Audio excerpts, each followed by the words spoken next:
Good afternoon, everyone. My name is Jared, and this is my channel, Mazda B3K. This is going to be a 5-minute fix video, just swapping out the instrument cluster in my 1993 GMC Vandura. This is actually the first official repair video on the Vandura, so hope you guys enjoy. Let's get to it. Apologies for the light level. I am, see if that helps any. Helps a little bit. Sitting in the Vandura. Vandura is in my pole barn, and I don't have any light over here. But this is the old cluster, and as far as I know it works. The reason why we're swapping it out is this. The tripometer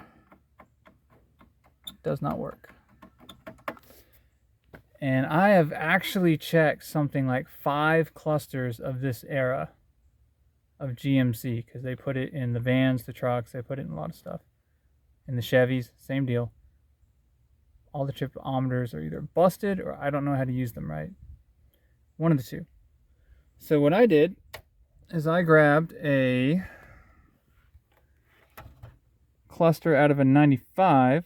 I think it will work. And you notice it's a wee bit different. The fuel gauge looks slightly different, but where the gauges are all the same. And most crucially for me, the tripometer is the style I'm used to, where you just push it in and it resets. So, for compatibility's sake, this is the one that just came from the yard. And this is another cluster of the same era. So you notice there are some differences here. This one looks like it has little bolts holding things in. Has that warning sticker. No touchy. What do you call this? The ribbon cable is pretty much the same. The lights positions are the same. And then if you look at the fuel gauge, it's circles instead of letters. And the position of the tripometer is different. But when you compare this right here to this right here, you see the back end of those different gauge mounts look a little different. The bulbs, though, are pretty much in the same place. You see there's some resistors that are on the back that you don't see. Or transistors? Or resistors? Transistors? I think that's a resistor. But they're welded in there. Welded. Soldered. But the ribbon cable connectors in the same spot. Same number. Same style. So I think it will go right in, and I think we'll be good. So I'm going to try it out anyway, because I am tired of roving the junkyard looking for these clusters and none of them working. So anywho, I think it'll work. We're going to find out. So to get to where I'm at right now, there is wooden paneling that is over that. It is over here. I've already removed it. In my case, it's just some Phillips screws. I don't know what the initial hardware was, because, you know, this van's old and I got it secondhand. But you pull that out, it comes right off, and then you're down to here. And there should be, it's supposed to be 4 10mm screws. I only have 2 of them left. So let's go ahead and get these out, and then we'll do the swap. Okay, once you get those 2 bolts out, you're going to want to pull the cluster out slowly. It'll come right out. But still, you want to go slow, because you do have a connector down here in the corner that you have to disconnect, and you have to squeeze in each side of the connector. And depending on the kind of mood the connector is in, either it'll come out pretty easy or it's going to fight you. For example, when I pulled this one at the yard, one side came out easy, the other side fought.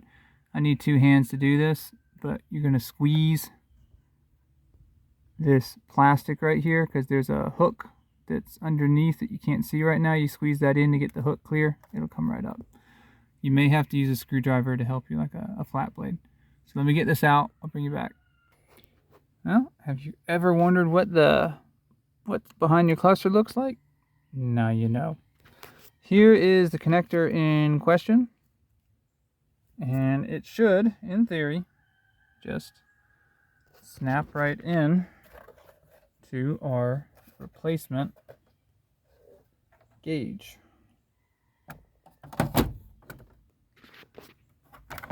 Alright. So, I'm going to take it, kind of get it positioned, and then boom, there's one side, and there's the other. Alright. So, a little bit of wiggle jiggle, and as you can see, the holes do line up on all four. So I'm going to put the two 10 millimeters I got in there. We'll tighten it in, and then I will turn the key to accessory mode, and we will see what it looks like. Okay, so cluster is switched out. So I've got 2 screws in there. It's not going to go anywhere. I need to try to find another 2, but see what we get. Alright, so we have a brake light. Pay no attention to the sound of fuel dumping everywhere. It is okay. We did get voltage. I saw that. No oil pressure. That makes sense. Engine temp, none. That's fine. I also did see the fuel needle jump, so the gas gauge is reading. We have a service engine soon light. That makes sense as well.